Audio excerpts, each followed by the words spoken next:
Hey clinical folks, so this video will be to walk you through your cognitive therapy related assignment. It's an ABC sheet, which we would use in therapy with our clients. So I'm going to go ahead and share my screen and walk you through where to find the assignment, how to fill it out.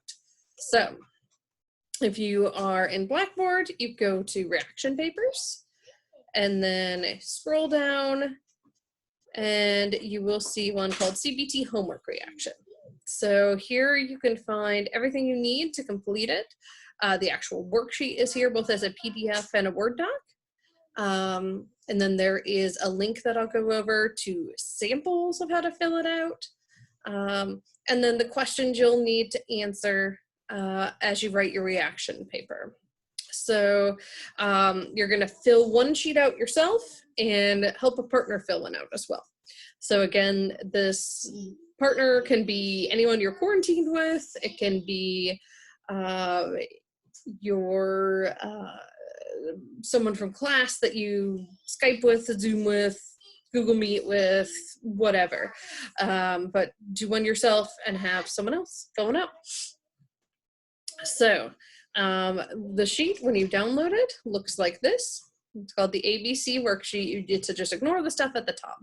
This is actually something that Ellis developed for REBT, and then CBT took on. And many different types of CBT use this. In particular, cognitive processing therapy for trauma uses this extensively.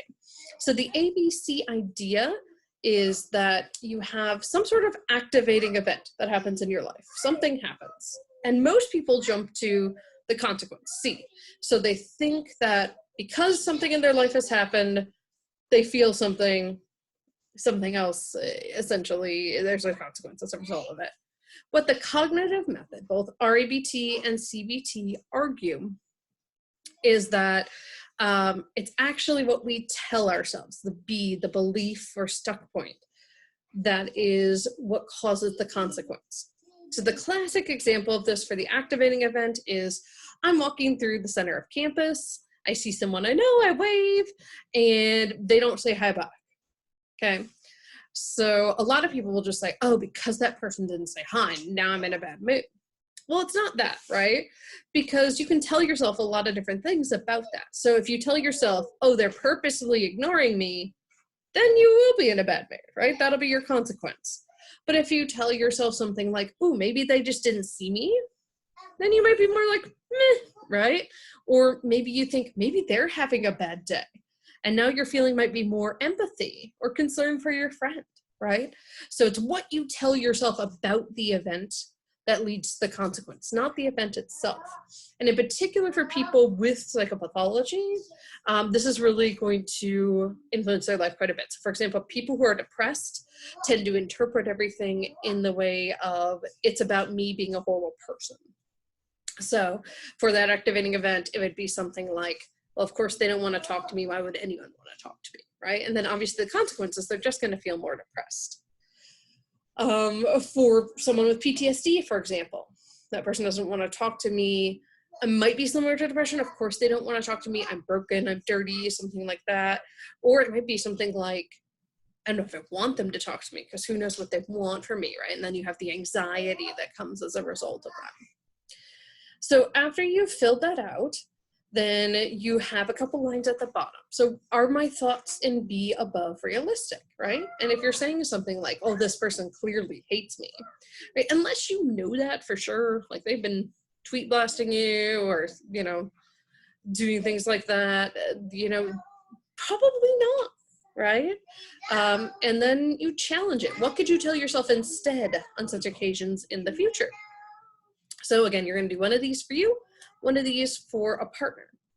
And now I'm going to show you the example ones. So this link is on the assignment.